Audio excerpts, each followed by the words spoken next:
అదరగొట్టే కారం రంగు రుచి ఆచి కారం పొడి. Telugu small screen actress Bigg Boss ద్వారా విపరీతమైన గుర్తింపు తెచ్చుకున్న కీర్తి భట్ తాజాగా తీసుకున్న నిర్ణయం అభిమానులను ఆశ్చర్యానికి గురిచేసింది. తన వ్యక్తిగత జీవితానికి సంబంధించిన ఒక కీలకమైన అధ్యయనానికి ఆమె ముగింపు పలికింది. 2 ఏళ్ల క్రితం హీరో విజయ్ కార్తిక్తో నిశ్చితార్థం చేసుకున్న కీర్తి ప్రస్తుతం లివింగ్ రిలేషన్షిప్లో ఉన్నప్పటికీ ఆ బంధానికి ఇకపై ముగింపు పలుకుతున్నట్టు అధికారికంగా ప్రకటించింది. ఈ విషయాన్ని ఆమె సోషల్ మీడియా వేదికగా స్వయంగా వెల్లడించారు. అసలు వీరిద్దరి ఎంగేజ్మెంట్ వరకు వచ్చి పెళ్లి విషయంలో ఎందుకు విడిపోయారు, ఇద్దరి మధ్య జరిగిన సంభాషణ ఏంటో ఈ స్టోరీలో తెలుసుకుందాం. సీరియల్స్ ద్వారా ప్రేక్షకుల హృదయాలు గెలుచుకున్న కీర్తి భట్ తెలుగు బిగ్ బాస్ 6వ సీజన్తో మరింత పాపులారిటీ సాధించింది. ఆ సీజన్లో ఫైనలిస్ట్గా నిలిచిన ఆమె తన జీవిత ప్రయాణాన్ని ఓపెన్గా చెప్పి ప్రేక్షకులను భావోద్వేగానికి గురిచేసింది. చిన్న వయసులోనే జరిగిన ఘోర ప్రమాదంలో తల్లిదండ్రులను కోల్పోయిన కీర్తి ఆ ప్రమాదంలో తాను తీవ్రంగా గాయపడింది. భవిష్యత్తులో పిల్లలు పుట్టే అవకాశం లేదని వైద్యులు చెప్పడంతో తీవ్ర మానసిక వేదన ఎదుర్కొంది. ఎవరూ లేని స్థితిలో ఒక అనాథ చిన్నారిని దత్తత తీసుకుని కొత్త జీవితాన్ని మొదలుపెట్టింది. అయితే బిగ్ బాస్ షోలోకి వెళ్లే ముందు ఆ చిన్నారి మృతి చెందడం ఆమె జీవితాన్ని మళ్లీ కుదిపేసింది. అంతేకాదు ఇండస్ట్రీలో కాస్టింగ్ కౌచ్ వంటి చేదు అనుభవాలను కూడా ఎదుర్కొంది. ఆయన అన్ని అడ్డంకులు దాటి సీరియల్స్లో తనకంటూ ప్రత్యేకమైన స్థానం సంపాదించుకుంది. ఇటీవల కీర్తి భట్ షేర్ చేసిన ఒక పోస్ట్ సోషల్ మీడియాలో వైరల్గా మారింది. విజయ్ కార్తిక్తో నిశ్చితార్థం జరిగి పెళ్లి దగ్గర పడుతున్న సమయంలోనే ఆమె ఈ బంధానికి ముగింపు పలకడం అనేక మందిని షాక్కు గురిచేసింది. ఈ విషయంపై స్పందించిన కీర్తి చాలా మెచ్యూరిటీతో తన మనసులోని మాటలు బయటపెట్టింది. నా జీవితంలోని ఒక ముఖ్యమైన బంధం ఇక్కడితో ముగిసింది. అది నిజమైందో కానీ జీవిత భాగస్వాములుగా ముందుకు సాగాలన్న ఫీలింగ్ మాత్రం మా మధ్య కలగలేదు అని ఆమె పేర్కొన్నారు. పరస్పర గౌరవంతో ఈ సంబంధాన్ని స్నేహంగా మార్చుకుని ముందుకు సాగాలని నిర్ణయించుకున్నామని తెలిపారు. తన బ్రేకప్ పై వస్తున్న అనవసర రూమర్స్ పై కూడా కీర్తి స్పందించారు. జీవితం ఇప్పుడు ఒక యుద్ధంలా మారింది. రాజీపడే జీవితానికన్నా నా సంతోషమే నాకు ముఖ్యం. దయచేసి ఊహాగానాలతో అపోహలు సృష్టించొద్దంటూ అభిమానులను కోరారు. కీర్తి భట్ విజయ్ కార్తిక్ల నిశ్చితార్థం 2023 ఆగస్టులో జరగ్గా దాదాపు 2.5 ఏళ్లుగా వీరి పెళ్లి చూసేందుకు ఫ్యాన్స్ ఎదురు చూశారు. నిశ్చితార్థం తర్వాత కూడా ఇద్దరూ కలిసి పలు టీవీ షోల్లో కనిపించారు. ఇటీవల కాలంలో వారి మధ్య విభేదాలు ఉన్నాయనే ప్రచారం నడిచినా ఇప్పుడు కీర్తి స్వయంగా స్పష్టత ఇవ్వడంతో అన్ని చర్చలకు తెరపడింది. గతంలో తన కుటుంబాన్ని కోల్పోయి ఒంటరిగా మారిన కీర్తి జీవితంలో ఎన్నో పోరాటాలు చేసిన విషయం తెలిసిందే. ఇప్పుడు మరోసారి ఒంటరిగా ముందుకు సాగుతున్న ఆమెకు నెటిజన్స్ పెద్ద ఎత్తున మద్దతు తెలుపుతున్నారు. ఇదిలా ఉంటే ఇద్దరి రిలేషన్ బ్రేక్ అవ్వడం వెనుక ఉన్న కారణాలను విజయ్ కార్తిక్ వెల్లడించారు. కీర్తి జీవితంలో అధికంగా ఎదగాలని భావిస్తున్నట్టు తెలిపారు. ఇందులో తన తప్పేమీ లేదని, ఇద్దరి మధ్య ఎలాంటి గొడవలు లేవని క్లారిటీ ఇచ్చారు. గతేడాది డిసెంబర్లోనే రిలేషన్కు బ్రేకప్ చెప్పి కొత్త జీవితం ప్రారంభించినట్టు వివరించారు. కీర్తి తన జీవితం పట్ల డిసిషన్ తీసుకునే రైట్స్ ఉంటాయని, ఇష్టం లేకుండా కలిసి జీవించడం సాధ్యం కాదు కాబట్టి ఆరోగ్యకరమైన వాతావరణంలో విడిపోయినట్టు చెప్పారు. చాలా వరకు కన్విన్స్ చేసేందుకు తమ కుటుంబం ప్రయత్నించిందని, అయితే బెటర్ ఆప్షన్ దొరికినందున తనను వదిలేయాలని కీర్తి అడగడంతో విడిపోయామన్నారు. తను ఎక్కడున్నా బాగుండాలని కోరుకున్నారు. హాయ్ అండి, యాక్చువల్లీ నేను ఈ వీడియో చేయాలని చెప్పి అసలు అనుకోలేదు.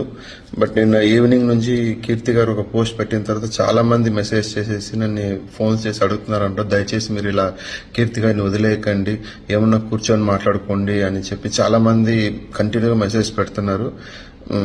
అందులో మ్యూచువల్గా ఇలాగ మాట్లాడుకొని విడిపోతున్నాం, ఫ్రెండ్స్గా ఉండిపోతాం అని చెప్పేసి చూడండి, ఇలాగ వదిలేయడం అని చెప్పేసి it's not at all my decision అండి.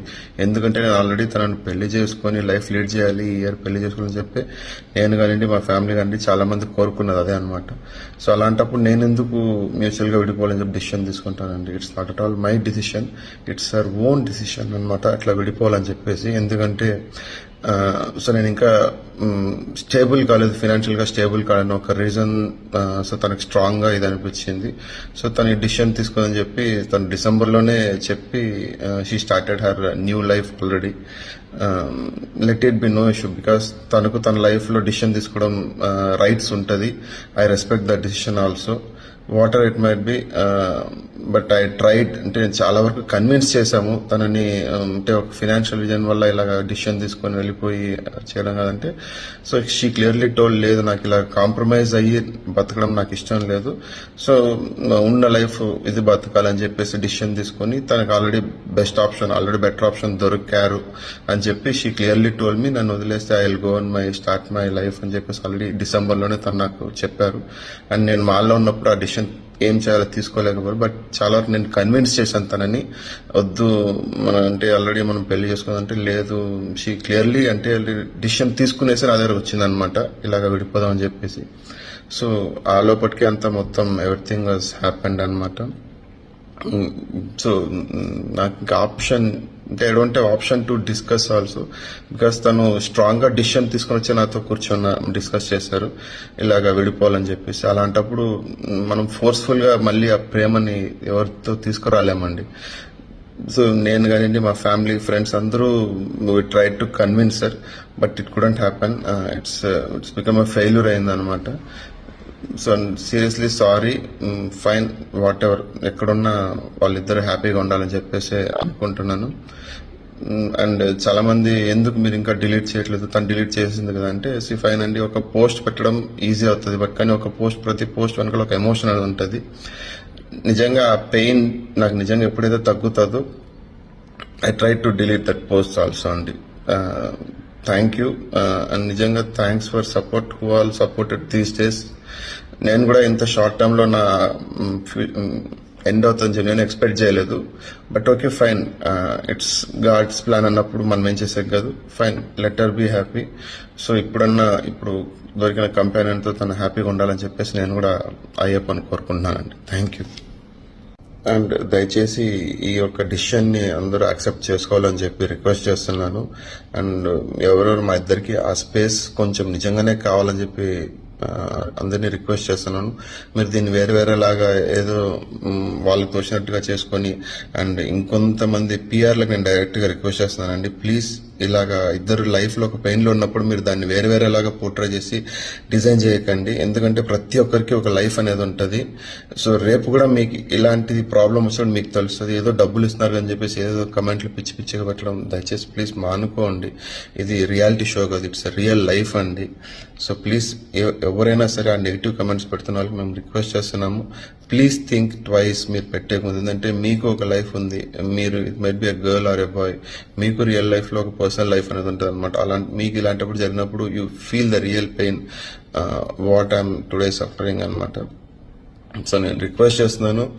సో ఆల్రెడీ మీరు ఏం చేసినా it don't happen, because already అన్ని జరిగిపోయినప్పుడు మీరు ఏం మాట్లాడాలనుకున్నా ఇట్ కాంట్ బి హ్యాపెన్ అనమాట. సో అందరికీ రిక్వెస్ట్ చేస్తాను, ప్లీజ్ మీరు దీన్ని వేరేలాగా ఎక్కడెక్కడ ఏదేదో చేయకండి.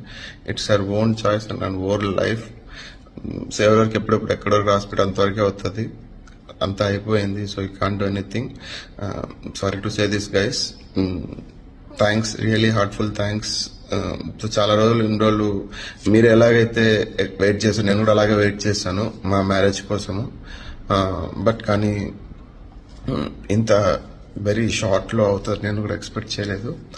Fine, let it B. And thanks to my parents and friends who all standing in this tough situation. మనస్ఫూర్తిగా వాళ్ళందరికీ నేను థ్యాంక్స్ చెప్తున్నానండి.